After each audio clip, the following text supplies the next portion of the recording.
Right. Twitch, where are you? There is Twitch. Not yet Twitch. That one. That one. Scroll down. That one. That one. How long will this take to upload, I wonder? Hopefully it won't take too long. There we are. So the stream's up and running. Just check the audio. The audio is working as it should be. So, hello and welcome everyone to round 6 of the AM1 Championship here on Contest of Speed. We are back, and this time at Circuit Zandvoort, the home of the Dutch Grand Prix.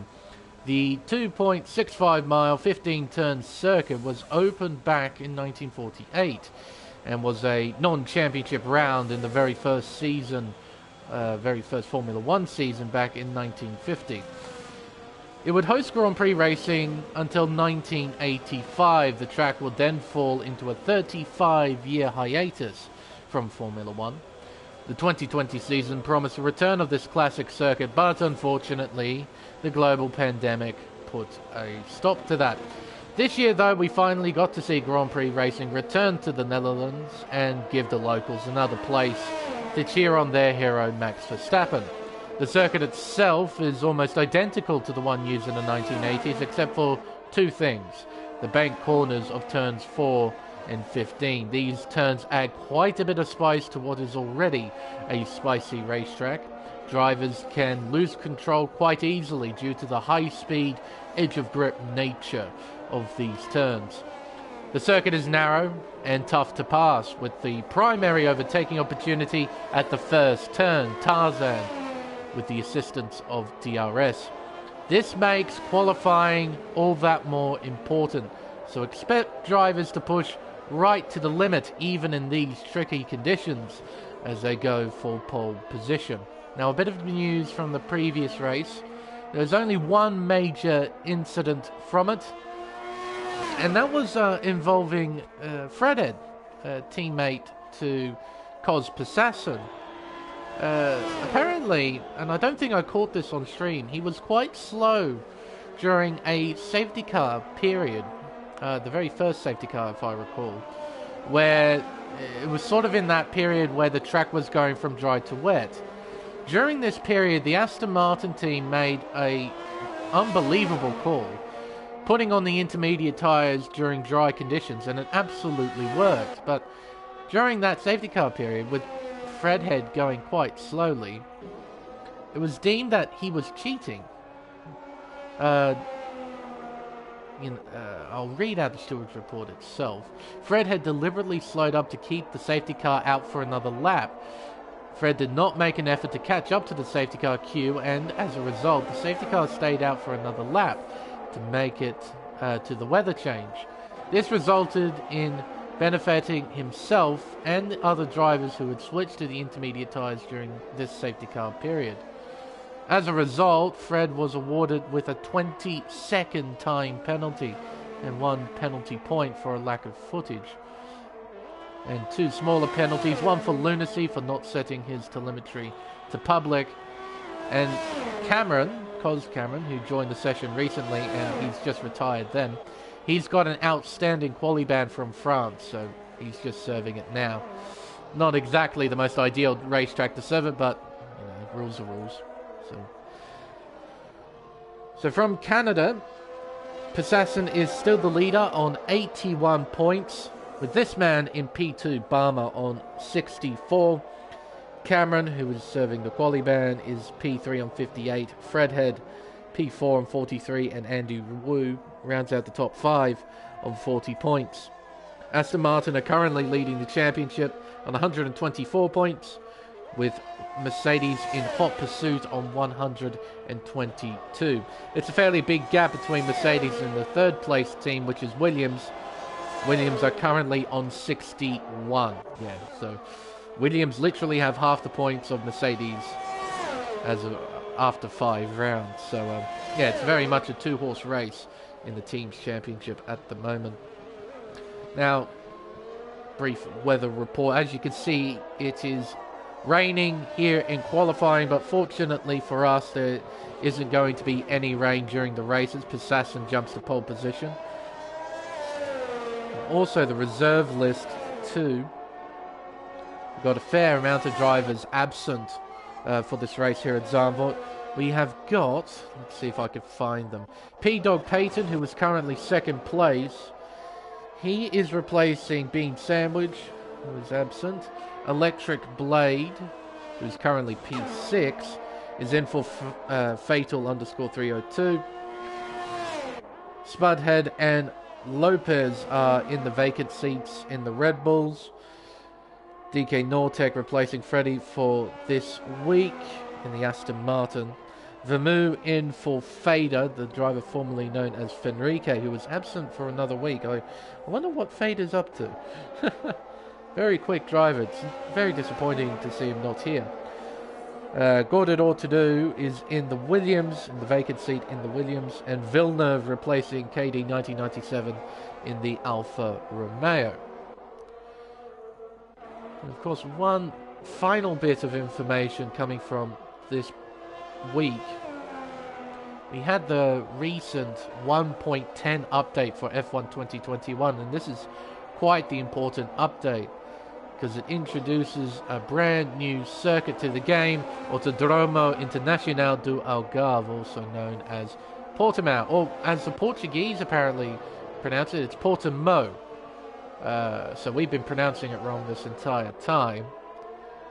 But the Portuguese racetrack has made a fairly positive introduction into the world of Formula One video games. People enjoy it. It's quite the roller coaster ride. In fact, a lot of people say that it's fairly similar to this circuit here at Zandvoort, sort of a roller coaster ride, very undulating, high-speed bends all the way through the circuit. So hopefully it'll be quite the interesting racetrack when we do arrive there. And of course, the Aston Martin safety car has been introduced to the game, and we will see it today if we have a safety car, because this is one of the locations where it can pop up alongside Bahrain, Monaco, Canada, France, Great Britain, Singapore, Russia, Japan, Australia, Saudi Arabia when it's added in the game, and Abu Dhabi.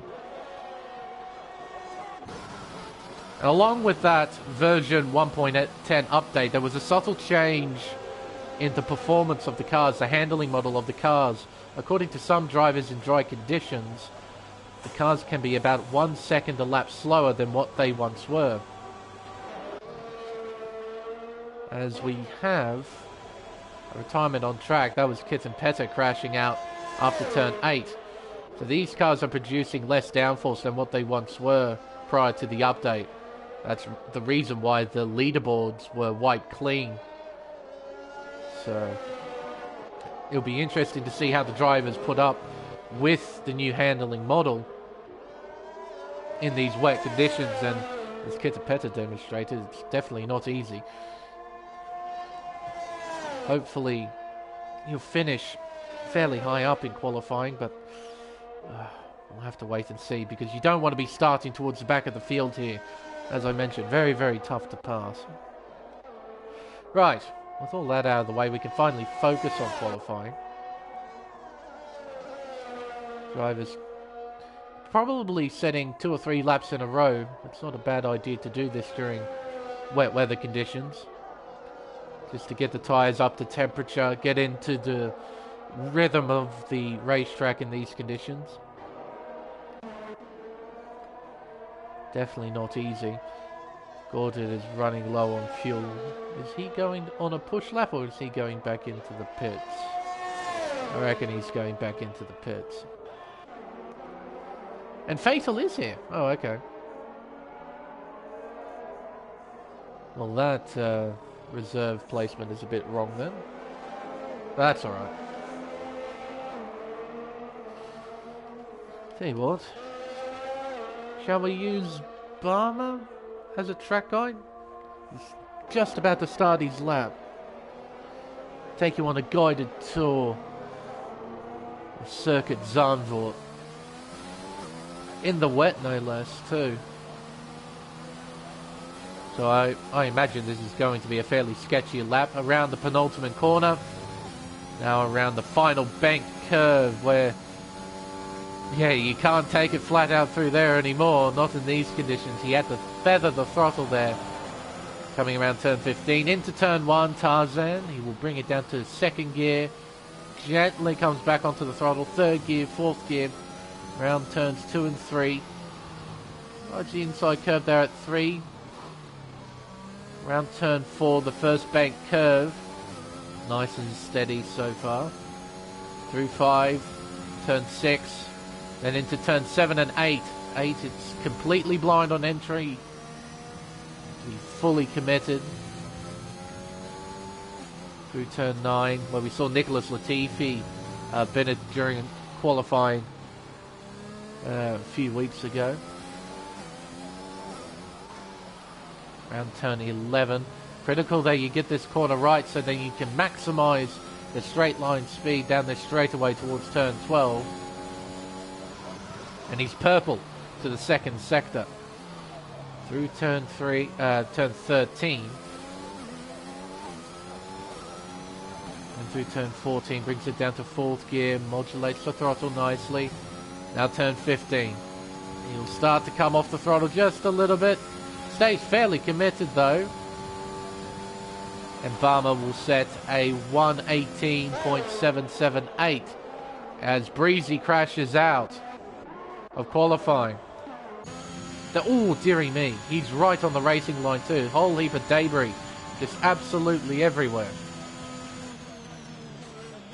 That is way less than ideal. Hopefully all that debris despawns as Lunacy spins out. Oh dear. Get it pointing in the right direction. There we are. And he'll set off again.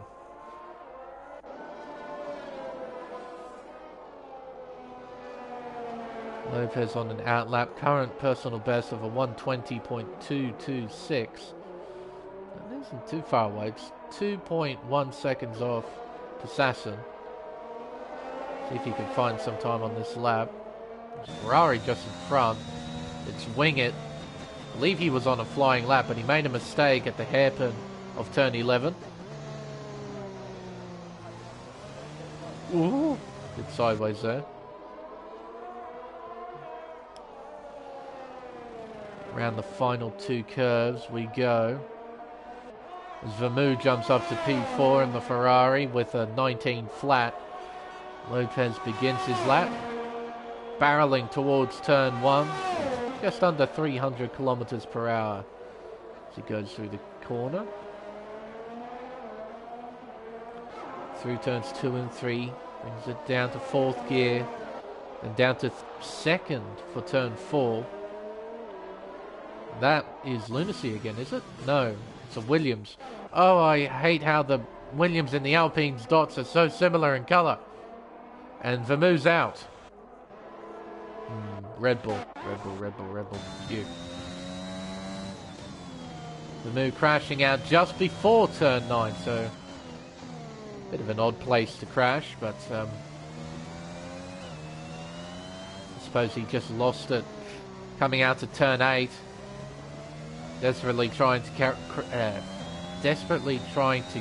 it, and he ended up in the barrier. Lopez down by 7/10 in the second sector, so Lopez made a mistake somewhere. That's a pretty solid response from Andy as well, up into P2 with a 1:18.284. It's currently a 10th and a half of Passassin's time. I'm sure Passassin is preparing himself to do one final flying lap right at the end of the session. P-Dog getting out of the way. That's the reason why the yellow flag was brought out. And it's fatal on the flying lap. Coming around turn 8. Round turn 9 now. Brings it in. Be very, very careful in these conditions. You have to be very patient.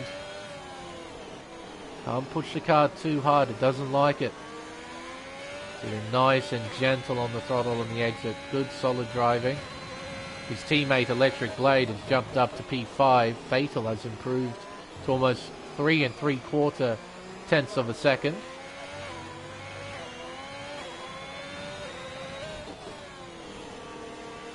Missing the apex by about maybe half a meter there.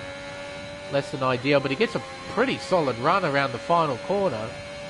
It should be a fairly quick lap here. It is. It's P6 for Fatal with a 19 flat. He's about 36 thousandths of his teammate in P5. Assassin on an out lap, so he's getting ready to set his final flying lap. Bersey making his way down to turns 12 and 13, up by 3.5 tenths, so the conditions are improving, I would think.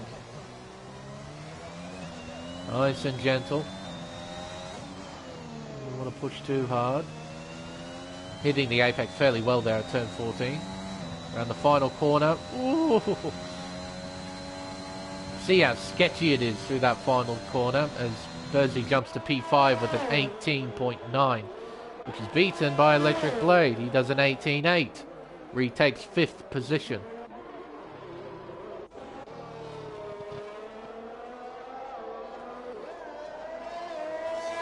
Through the S's comes Nortec. See what Sector 1 says for the Aston Martin driver. Up by 1/10.5. Makes his way through turn 8. Into turn 9. Doesn't go anywhere near the curbs. Keeps it well within the white lines where the grip is. Around turn 11, you want to avoid that inside curb. Probably not by that much, though. He's a good meter away from the apex there. But he's up by 4.5 tenths. He's looking at an 18, so long as he gets the final sector right. Through 14. Uses the curb at the exit to full effect. Around the final curve on the start-finish straight up to the line. Nortec will jump to P6 with a 118.915. Bersey retires, crashing out, in fact, out of the session. A big crash at the final curve. Qualifying over for Bersey. Sideways, Assassin exiting turn 13. He's up by 3.5 tenths in the second sector. Around the final curve. Bit of a lift there, almost into the wall. Assassin will cross the line to set a 117.78 for the only driver in the 17s right now. Is he on a second flying lap? He might be. What about Andy, his closest rival? He's starting a flying lap. Around turn 1. He's got turns 2, 3 and 4 coming up. Gets through them. Quite the narrow entry into turn 4. Might be a tad bit compromising. Lunacy retires from the session in the pit lane. Andy, what does sector 1 look like for you? Down by 0.04 of a second. Not ideal.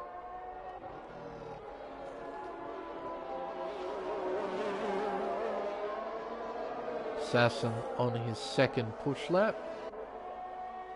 Up by 0.06 in the second sector. Through 13, he made a big mistake here at the exit. A lot more tidy this time around. Around the penultimate corner and through the final bank curve. Hugs the inside, brings it right out towards the wall. Inches away from the wall. Crosses the line to improve to a 117.589.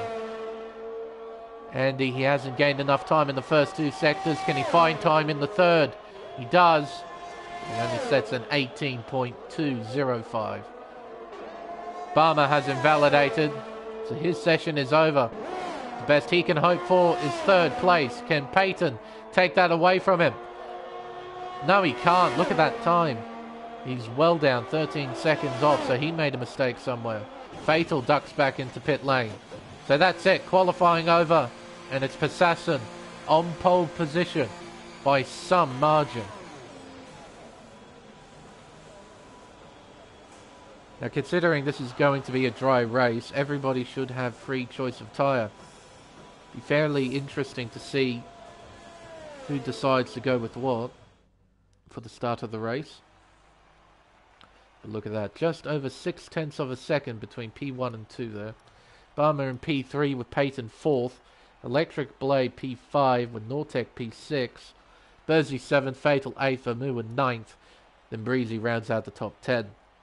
Wing It in 11th. Got It All To Do in 12th. Kitten Pezza 13th. Lunacy in 14th. Lopez in 15th. Then 3 drivers not setting times. Cameron, Spudhead and Villeneuve will start from the back of the field. Okay. Quite the outstanding performance from the pole sitter. Well clear from the rest of the field. Quite the margin.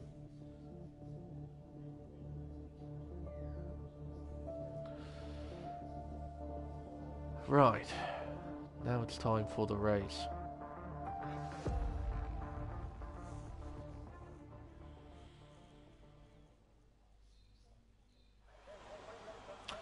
Overcast, but according to the weather report, we shouldn't see any rain, so should be a dry race all the way through. Now, the strategy around here is soft medium. It's very simple, or medium soft. Problem with going on to the medium straight away is that you will be at a pace deficit right at the beginning of the race. So you may lose time to the leaders, but if you don't, then you're in a really good position at the end. But for the most part, the ideal strategy is softs to mediums, and I can see a lot of soft tyres on the grid. Drivers set off on the formation lap. Let's see what everyone's up to. So, from P1 all the way down to P11. They're all starting on the soft tyre. Every single one of them. The first driver to not start on the soft compound tyre is Gord in 12th place, starting on the mediums. Same with Kitten Petter in 13th place. Lunacy and Lopez starting on the soft compound. Cameron and Spudhead starting on the hards. I don't quite get it. Soft medium is quite easily done around here. If you can get the softs to about lap 10, 11, 12, mediums should easily make it from there. Though one troubling thing with the medium tyre is that it does die off quite a bit towards the end of a race. Hard tyre comes onto form. Villeneuve starting from the back of the field on the medium compound tyre. So we got a bit of a mix in strategies, a little bit. We got 5 drivers starting on tyres that aren't softs. The other 13, oh dear me, other 13 starting on the soft compound tyre.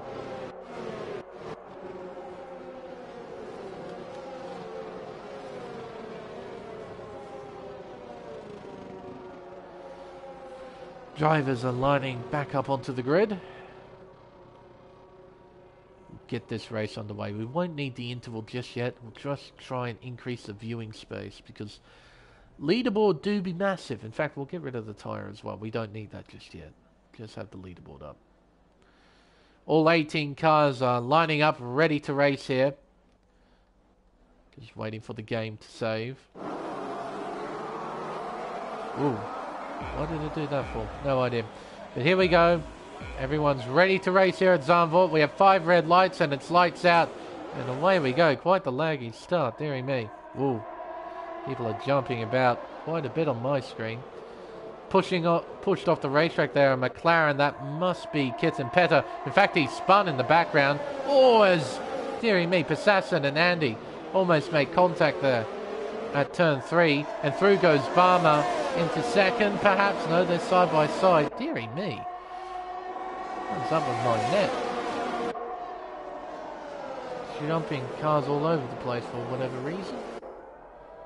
We must have a safety car, a virtual safety car.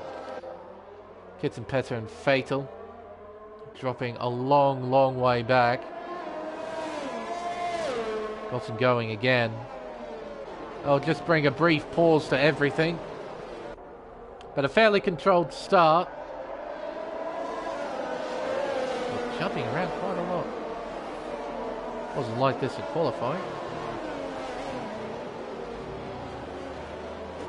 Ooh, as Andy he made a mistake there at turn 13. He checked up quite a bit as Electric Blade gets a 5-second penalty. A severe collision with P-Dog Peyton, which he will serve at some point. So he can't get that removed. No one ducking into pit lane as they shouldn't. Man, why are they jumping around like that?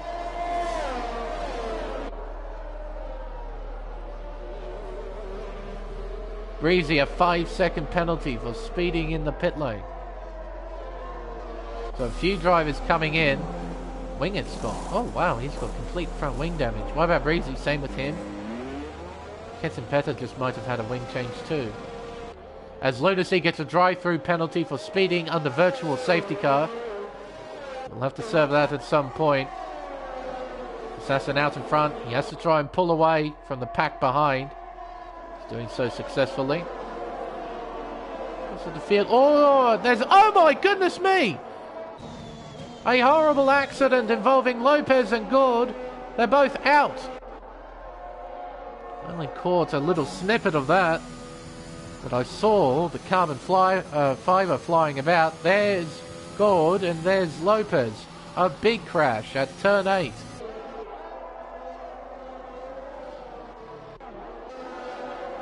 So our first 2 retirements from the race and no safety car, because of course there isn't.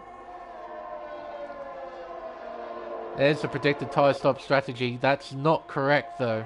You can easily make it on the mediums from even that pit window as Lunacy goes into the pits to serve the drive-through penalty. Bring back up the gaps. Actually, we'll remove the tyre. We know who's starting on what. We know Cameron and Spudhead, they're on the hard tyre. Villeneuve's on mediums. There's one other driver on the medium tyre as well. No, that's it. So Breezy's on fresh mediums. Kittenpetter's on fresh hards. Wingett's on fresh mediums too.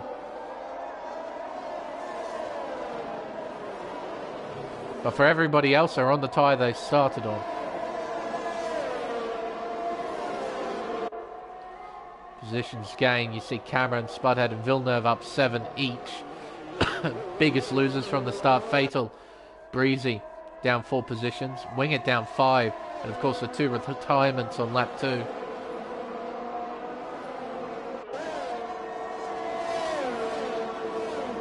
See Assassin pulling away a gap of 1.6 seconds as he sets fastest lap.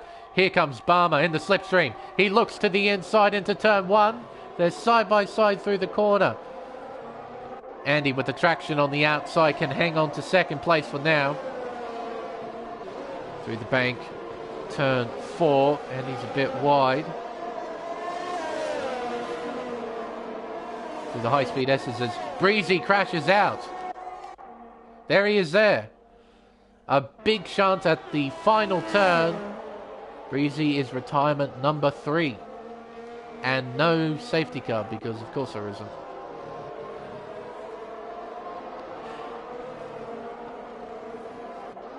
Through turn 11, Barmer is all over the back of Andy here. In fact, he's alongside and past Andy. A shocking run for the McLaren driver at turn 11. Electric Blade right on the back of Andy as they head towards turn 14. Electric Blade has a 5-second time penalty. Ooh, as Wingett makes a mistake. Brings it back on the racetrack. Gets going again. Starting to lose my voice already. Fantastic. This is what happens when you do 5 streams a week. Excuse me.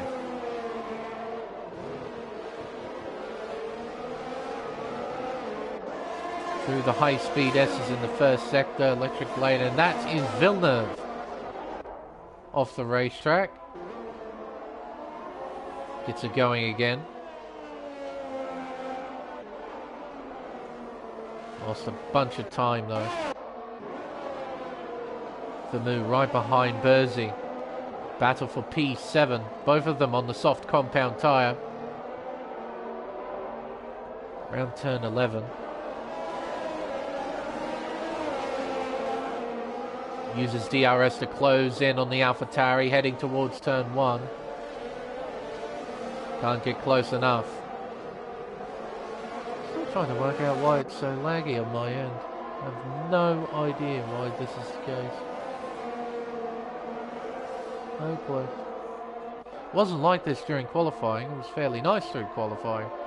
And wing it again at the same turn, turn 11. Vermoo closing in, quite a rapid rate. Looks around the outside of Burzy, can't get it done there. And wing it again, that's at turn 11. Vermoo looking very racing at the moment.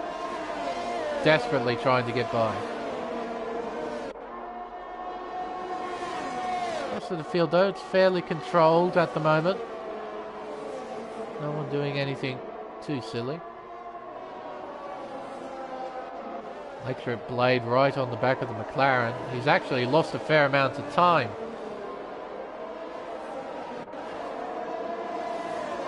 He'll close the gap up again down the straightaway as Wingett goes into the pits. It's a fairly tight battle as Wingett becomes retirement number 4, retiring in the pit lane.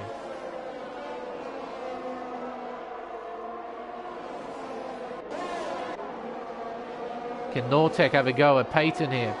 He's certainly close. Opens DRS, uses up his battery, he's closing in rapidly. Not close enough, I'm afraid. There's Wingett's car being a complete nuisance because the game still doesn't despawn the retired AI. Lets it dawdle about the racetrack, and that's Kitten Petter. He spun round at turn 14, he's lost a bunch of time.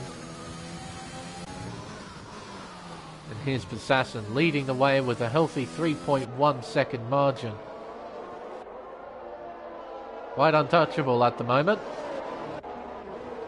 Running wide is Payton. This gives Nortec an opportunity to pass. This is DRS to close in on the Alfa Romeo. Not close enough. Around turn 13. He's got 2 corners left to get right, Nortec. And he can have a go at Payton. And the final curve, he's close. Maybe not close enough. Payton ducks to the inside. Try and break the slipstream, and here comes the Aston Martin. Around the outside at turn 1. Payton defends well. Maintains his 5th place through turns 2 and 3. Turn 4. Nortec takes a more wide line to get the slingshot out of the corner, but Payton gets a hell of a run through turn 4. See the cars behind, that's Burzy, Vermoo and Cameron all battling for position. So we've got some good battles going on.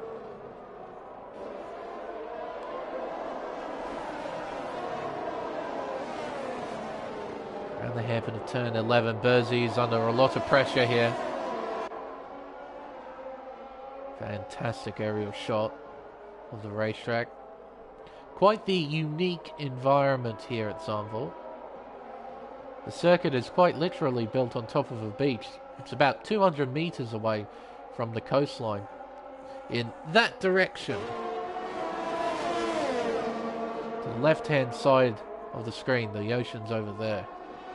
As we're heading towards turn 1, Vermoo down the inside. Cameron will try and follow through. Oh, and Burzy spins into the barrier. Oh, dear. Oh, and he's stuck. He's stuck. Oh, no, he's got it going. He was stuck for a little bit. Ooh. Be careful, Burzy. Your tyres would be cooked. Ooh. Must be very, very careful.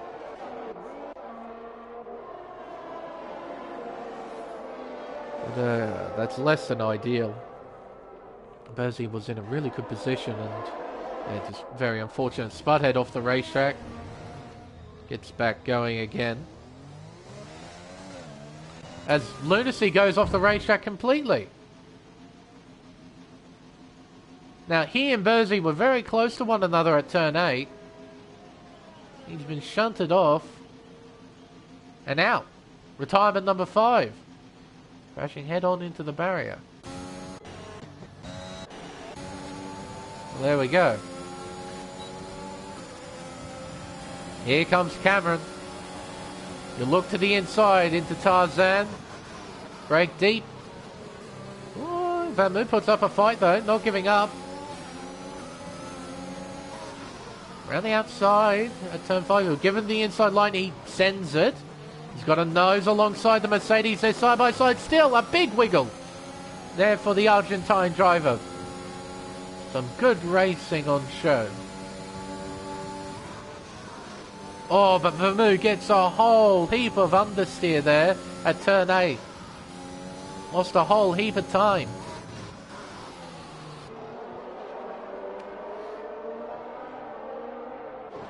Now those hard tyres won't feel too bad on Cameron's car, but still reckon the way to go was either soft medium or medium soft here. Still a tight tussle here for second place. Lunacy leaves the session. And that is Bersey crashing out. That is at turn 4. That's retirement number 6. There he is. He's facing in completely the wrong direction. Very odd. And a safety car. A safety car has been deployed. This is going to help out the soft runners massively because this is right at their pit window. So let's have a look who's on the softs right now. So the top 6, Vamu and Fatal, they're all going to benefit from this. And perhaps the hard runners as well because they can pit onto the mediums like Spudhead is doing right now. Cameron can do the same if he so chooses. And I think Villeneuve might be able to do the same too. Pit onto medium tyres and go to the end. I'll have to double check that. Well, he's got a completely destroyed front wing. He's got soft tyres going onto the car. There we are. Yes, laggy pit lane. Oh, wait, no, there he goes. That took a really long time for him to be released. Anyway. All the leaders will be coming in. Absolutely. Like, there's not even a question about it. You have to pit now. Assassin onto hard tyres. You can put on mediums and make it from here easily. Instead of hards going on electric blades car, but first a 5-second penalty being served. And he'll be released behind Peyton. So Peyton gains some place.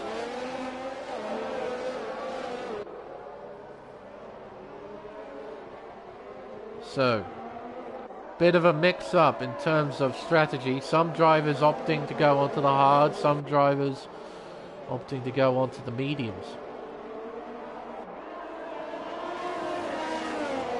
Interesting. Fatal pitting in to put on... What are you putting on? Set of hard tyres. Fresh hards and away he goes. Wonder if Villeneuve will do a similar thing.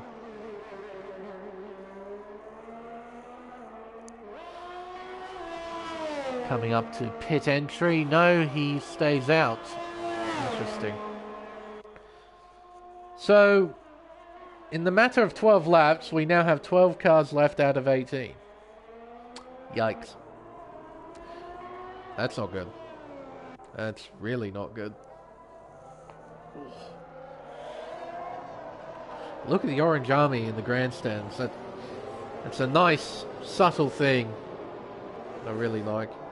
With Zandvoort, they make sure they add in as much orange as they can in the grandstands.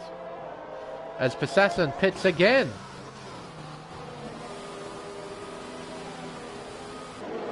He's come in for a second time to put on the mediums. A mistake from Assassin, perhaps? Was he supposed to put on the medium tyres, but was given the hard tyre instead? He's now down in 10th place. He's got a lot of work to do. I still do believe that the medium tyre will easily make it from here, but he's just sacrificed 9 places to go onto the more optimal tyre. I don't know why he's done this. Well, it will certainly make the race a bit more interesting with him coming his way through the field. And of course, interesting dynamics between the hard and the medium tyre, because the medium tyre will have the edge for about, I want to say, 15 laps. After that, the delta between the hard and the medium tends to even out. Then after about, I want to say, 5 or so laps, the hard tyre will have an advantage just because it's in better condition. Okay. I mean, hey, why not? Bit boggled about that. Just a little bit boggled. Gonna do another lap on the safety car. Don't you dare duck in like safety car. Oh, thank goodness you haven't.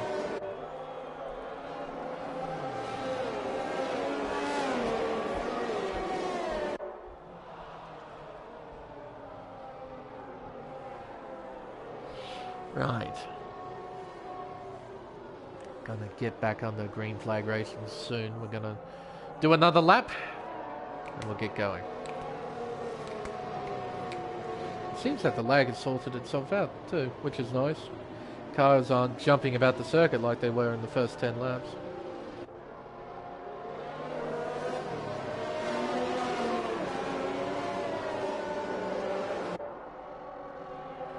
Look at that Aston Martin safety car too. Quite the nice looking car. Except I don't like its big mouth. Makes it look like a catfish. Look at it. Big mouth. Big guppy mouth. Quite like the sort of traditional, more traditional designs when it comes to Aston Martins. Designs such as maybe a DB9 or something like that. It's a gorgeous looking car.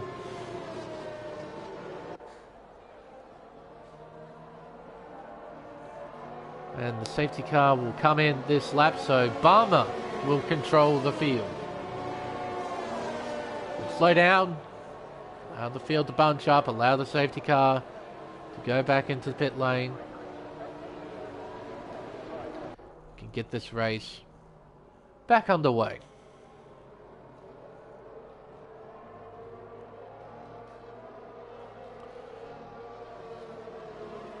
And Fatal gets a 5-second penalty, a severe collision with Assassin, and Assassin gets the same thing as well. You can see the penalty indicator right next to his name. So both of them have 5 seconds now. And Barmer takes off. We're back on the green flag racing here at Zandvoort, and Cameron's making moves already down the inside. Can he take 4th place? No, wait, no, that was DK. It was DK in the Aston Martin making his way through. Around the outside of turn 4, he's fighting hard. The move, fighting with Cameron. Cameron goes round the outside at turn 6 and makes it stick. Nortec right on the back of Peyton, wants to get by Assassin, getting by Vermeulen into P7.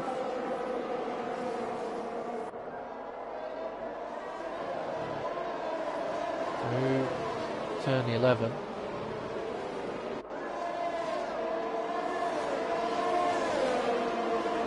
Heading towards turn 12 now. No DRS available just yet. Oh, dearie me! Nortec, he's got front wing damage, and Peyton gets a penalty. 3 seconds for multiple warnings. Nortec will have to make a pit stop to get that front wing fixed. A very costly error for the Aston Martin driver as he peels into pit lane.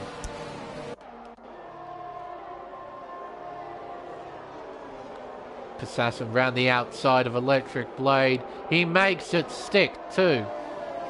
Cameron moves into third place as well.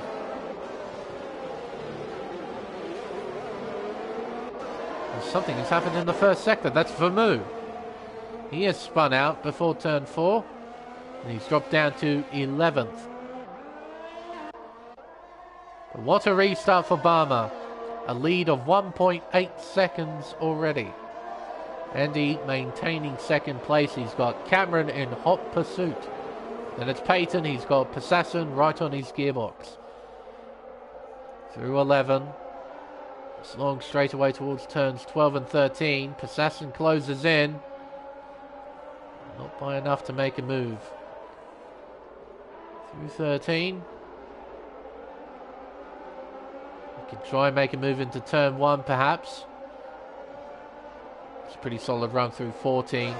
And through 15 he'll have the slipstream. He's closing in. DRS is now enabled. Assassin needs no such thing though. He's looking round the outside into turn 1. Committed under brakes. But he slides past the apex. Peyton tries to fight back. But he's unable to do so. Assassin into P4.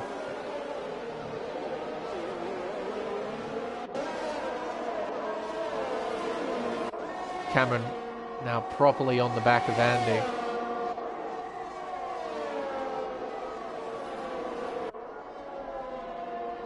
Through turn 9. Turn 10 is a potential overtaking spot if you're close enough and brave enough. Around turn 11. Might be able to have a go into turn 12 with the power of DRS. Certainly close. Tried to make Andy move out of the way by showing his nose down the inside, but Andy is unfazed.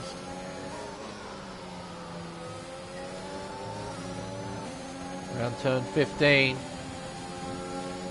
Here comes the Mercedes using DRS and his battery, and he powers past with absolute ease.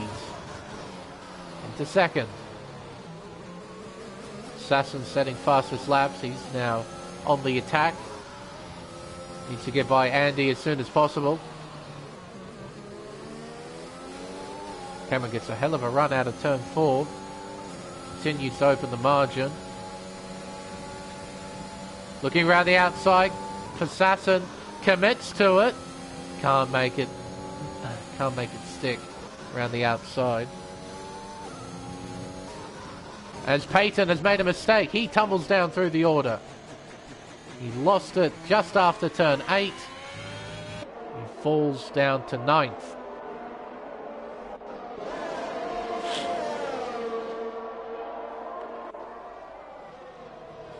Assassin continuing to close in on Andy.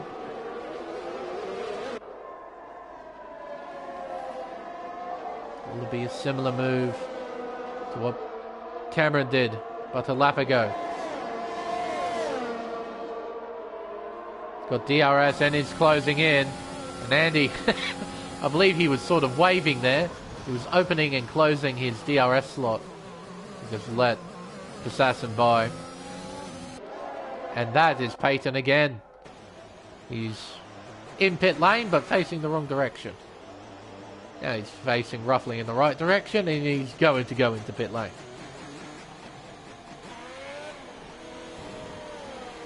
In he comes and he retires. Retirement number 7.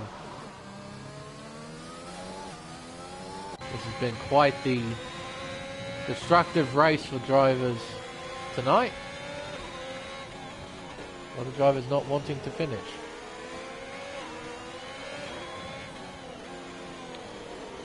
Nice little battle here. Spudhead at the front of the queue in P5. He's followed by Kitten Petter. who's on 16 lap old hards. Oh, an electric blade. A big moment there.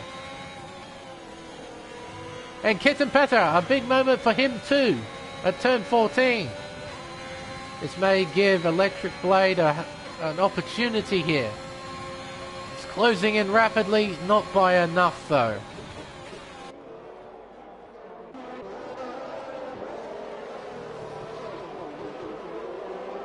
Now starting to lose his lead. Gap is under a second between him and his teammate.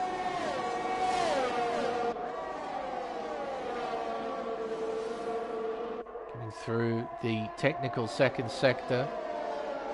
I'm sure Cameron is thinking of a move down the pitch straight. Heading into turn 1.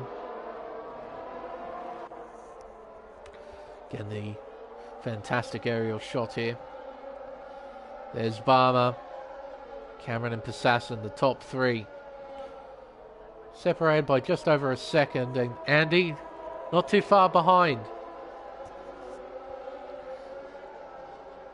Needs to try and keep up with these 3 as best he can.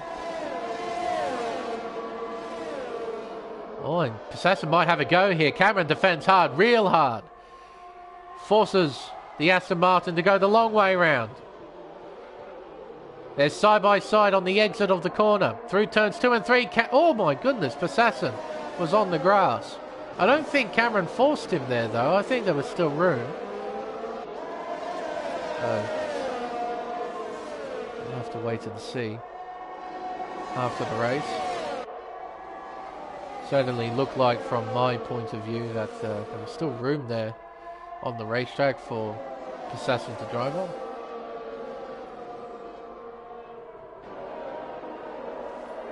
Barmer still hanging on to that lead. Though I imagine he's going to lose it at the start of the next lap. Or maybe now, in fact, as Barmer is forced wide, with his teammate Cameron shoving himself down the inside there. Passassin follows through. Barmer has lost 2 places in 2 corners. All thanks to his teammate. Barmer. Oh, and Andy, a big moment there. Did he hit the wall? Oh, his car looks okay. That was a big, big moment there for Andy.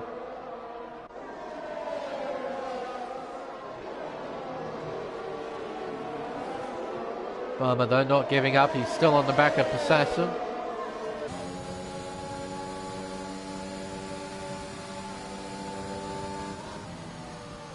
Through turn 8. And through turn 9.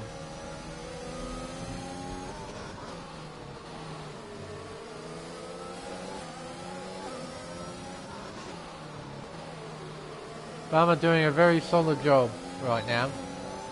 Won't be easy sitting in the dirty air like this. Through 13. I reckon Passassin will have a go here. He's definitely close enough. He's using up his battery through the final corner. Cameron again defends hard down the inside. Here comes the Aston. Again looking around the outside. Through turn 1, they make contact. Push wide. Cameron finds his way back through into the lead. But Passassin fights around the outside. They're giving the inside line, they touch. Exiting the curve, they're still side by side. Through turn 5, they touch again. Passassin looking down the inside into 7, and they touch and into the wall, colossally. The leaders are out. Cameron and Passassin crash on lap 23, and the safety car has been deployed. The tight battle has ended in disaster.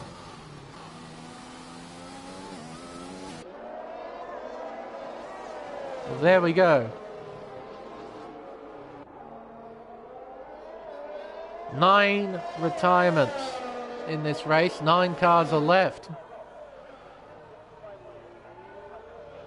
And we're only at the 2/3 mark.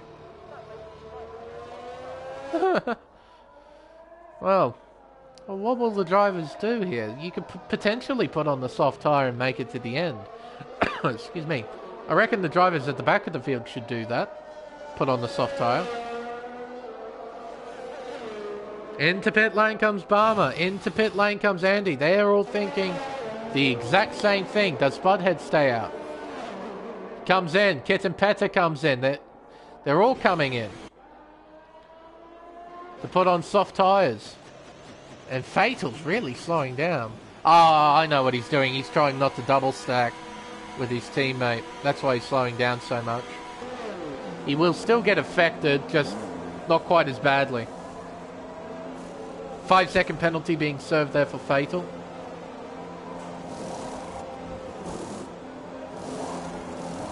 So everyone's pitting in. Fatal's put on fresh medium, same with Electric Blade. You could put on the soft tyre, you should make it from here. Should easily make it. Well then. Ooh.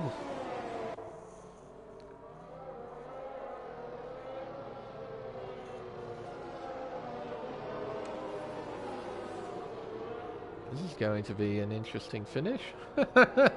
9 cars left. Oh boy. Which means everybody will score. Everybody will score. Unbelievable. Unbelievable.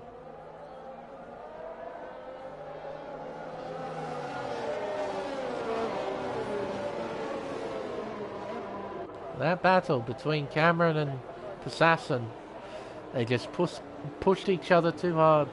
And eventually it all came to quite the abrupt end.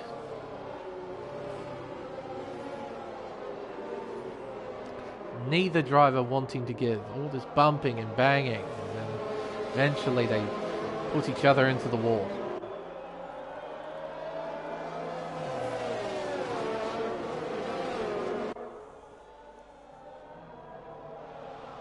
And understandably, Assassin leaves the session.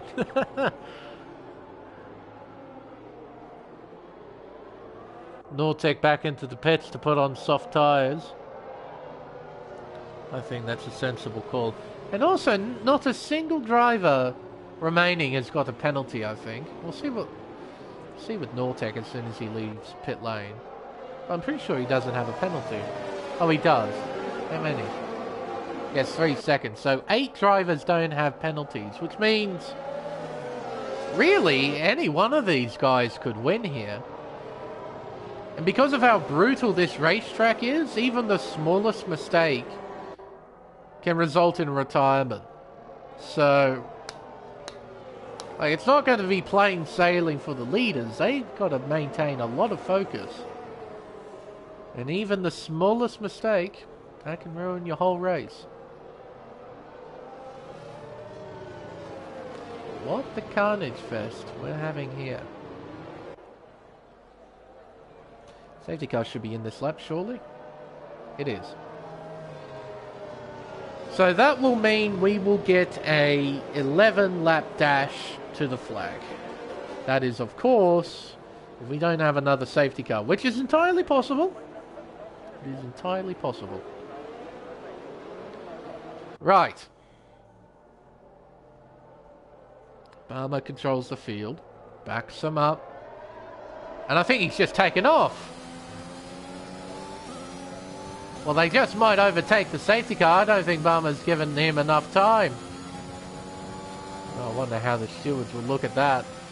As we're back under green flag racing on lap 26 of 36. Villeneuve has spun at the final turn. Oh, don't... No. Oh, that was silly. Should have backed it up. Instead he drove it into the wall, giving him wing damage. Now he needs to pit to get that fixed. Barmer with a 7/10 margin over Andy. Needs to try and pull away. Electric Blade in P4 on the medium tyre. He needs to do his very best to keep the soft runners at bay. And this is looking like a very, very good day for McLaren. So long as both drivers make it to the finish, there should be a big bundle of points. Same with Haas. Off the circuit is Vermeulen.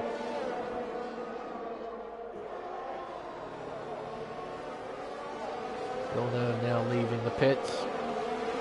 Fairways behind. But Andy, the really important thing for Andy right now is staying within 1 second of Barmer. He cannot let the Mercedes go. Barmer sets fastest lap with a 12.2. Barmer claims that extra point. Through 2 and 3 into turn 4. Gap is still hovering at about 7/10. Electric Blade under a lot of pressure. He's got Kittenpetter and Vermeulen right on his tail.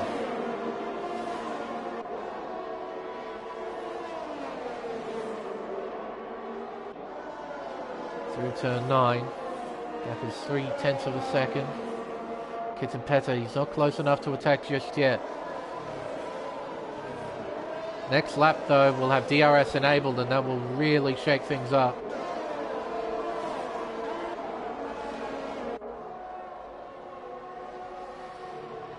Tell you what, we probably don't need the tyre interval either. The tyre detail, rather. Just have the interval up. Andy still within a second, but that gap is increasing. DRS is now enabled. Got 9 laps to go. Barmer doing all he can to pull away. Gap has increased to 9/10. It's increased to a second, in fact. He's flying. Andy needs to respond. He wants to win here at Zandvoort. He needs to stay within DRS range, but Barmer is flying. Just increased his margin to 1.2 seconds. Here's the DRS detection point, and Andy's not within it. Spudhead is though. We close in on the McLaren.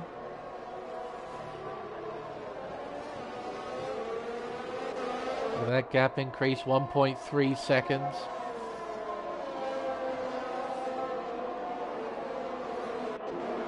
Through the final corner. Spud will close in a lot more down the pit straight towards turn 1. Gap has shrunk to under half a second between the two. Kittenpetter down the inside, attacking Electric Blade for P4. Heading through turns 2 and 3. Quite close enough. Vermeulen. Oh, contact between the two. Kittenpetter and Vermeulen. A light contact, nothing major.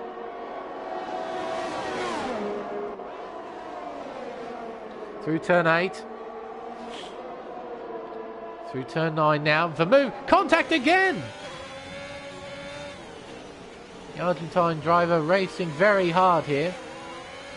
And it's good to see with the new update, they haven't fixed the glitch Ferrari steering wheel. Good to see.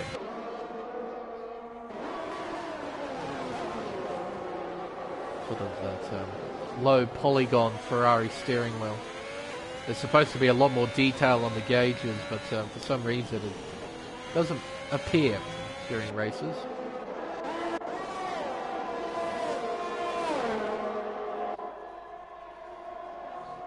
Again, Spudhead closing in. Spudhead closing in. Kittenpetter attacking. Once again, still unable to find a way past. Electric Blade doing a hell of a job to hang on here. And spinning is Vermeulen into the barrier. He's got a completely destroyed front wing. He'll have to make a pit stop. Best he can hope for is P8 now. That makes it a 2-horse race for P4.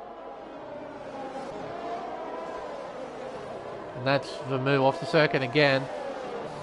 Electric Blade defends hard. He hugs the apex. He spins on the curb. Kittenpetter promoted into P4. Electric Blade tries to get it going again, but he's fallen down to 7th. Barmer pulling away, a gap of 1.5 seconds. This battle, though, for P2 is continuing to intensify. Opens DRS, Spud closing in again.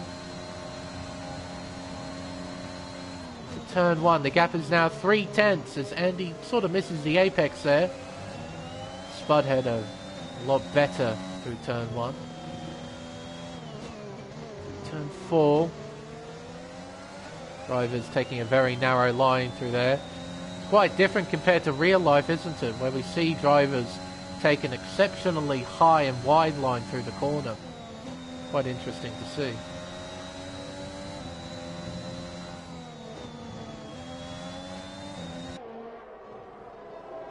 But Andy is holding his own there in P2, keeping the Red Bull at bay, but he's not closing in on Barmer.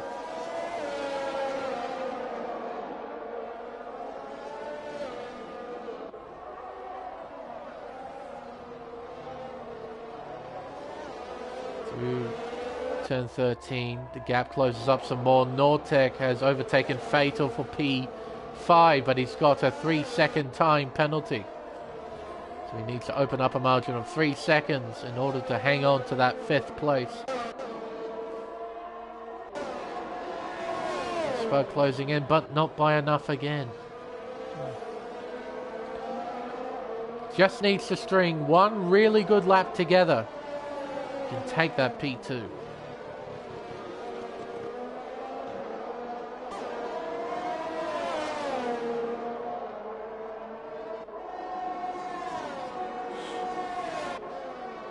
Again, not close enough.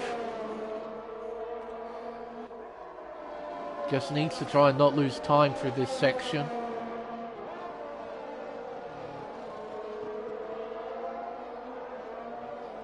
Gap is half a second between the two.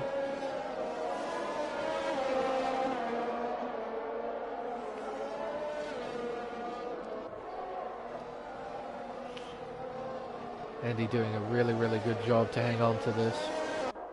Won't be easy with the car behind having DRS constantly closing in.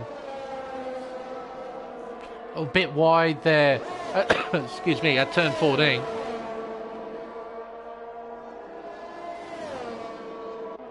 Spud closing in again. Not close enough again. Got 4 laps to go. Try and sort this battle out. Fatal still on the back of Nortec. Nortec unable to pull away.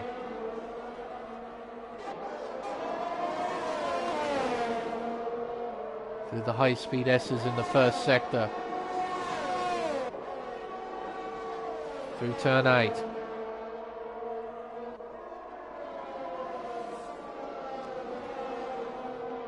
Spud doing all he can.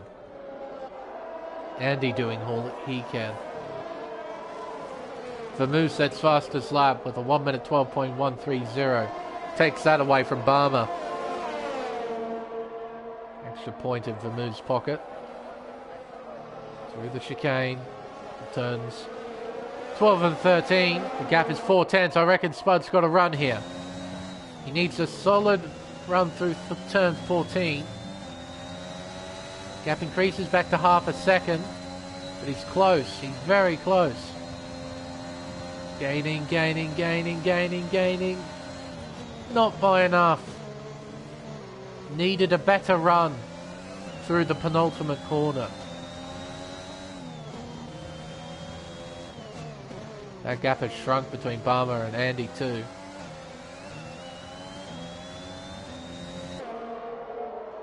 Oh, and that gap has increased quite a bit between Andy and Spud. Increased to 7/10.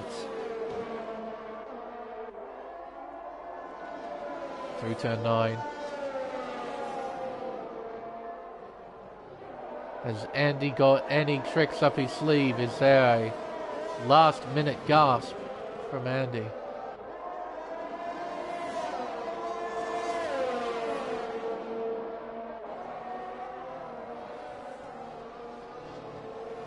Gap hovering at about 1.4, 1.5.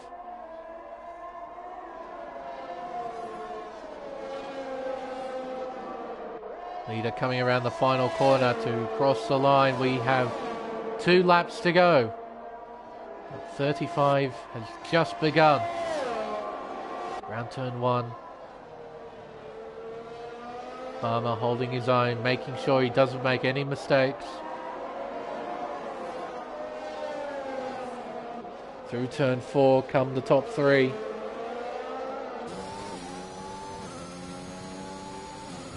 One small lapse in judgment, that's all it has to be. And any one of these 3 drivers, their race can be over with that lapse of judgment.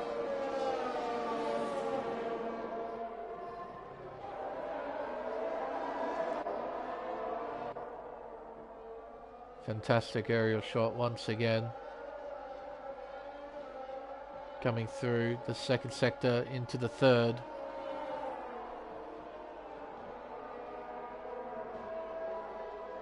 Staying well within the white lines, not tempting himself to go onto the curbs. Barmer, he's got one more lap to get right. He's got a 1.3 second margin to Andy. One more clean lap. Through turn 1 into turns 2 and 3. He's got a healthy margin. Just needs to focus in front of him. Through the high-speed S's. They complete the first sector. Up and around turn 8. Gap is still about 1.5 seconds.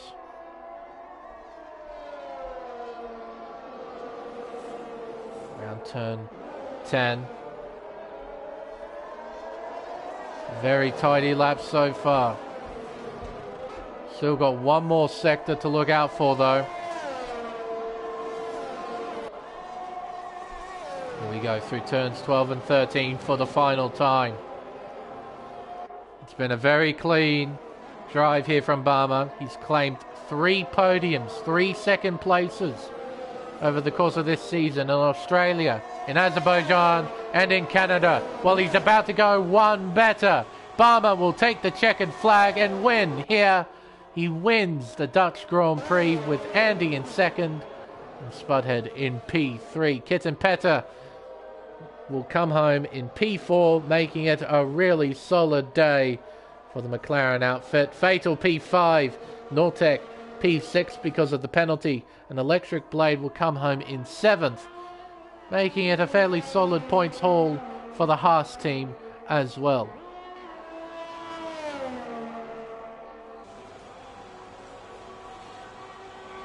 Crossing the line, there we go, P7 for Electric Blade.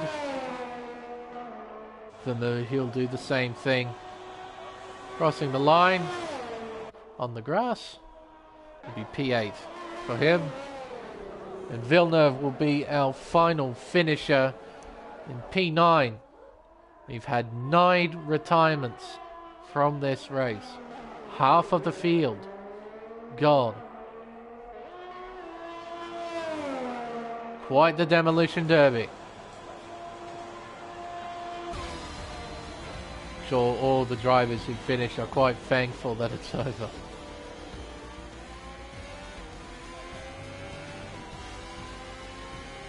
Spudhead, driver of the day. We'll see your performance in the final results screen. But first, the podium celebrations. Well done, Barmer. Podium number 4 for this season. Your first win. Andy P2, Spud in P3.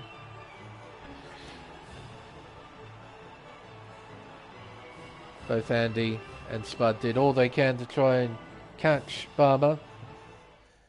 Fortunately, they weren't able to. So there we are.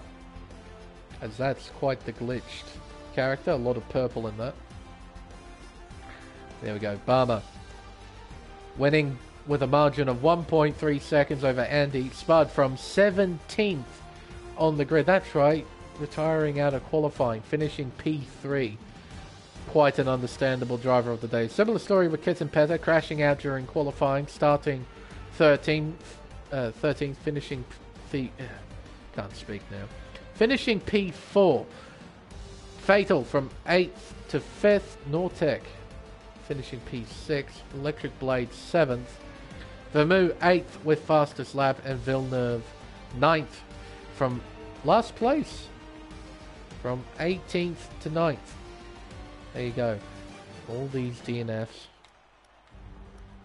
The biggest two, Cameron and Passassin. That was a huge accident. So was Lopez and Gord right at the beginning of the race on lap 2.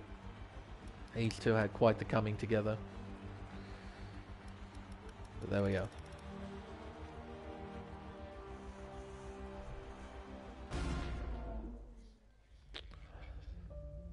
Quite the race.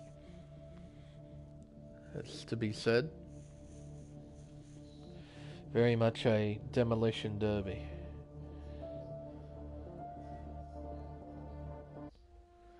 Such is the brutal nature of Zandvoort, I suppose. It's a racetrack where you can so easily make mistakes.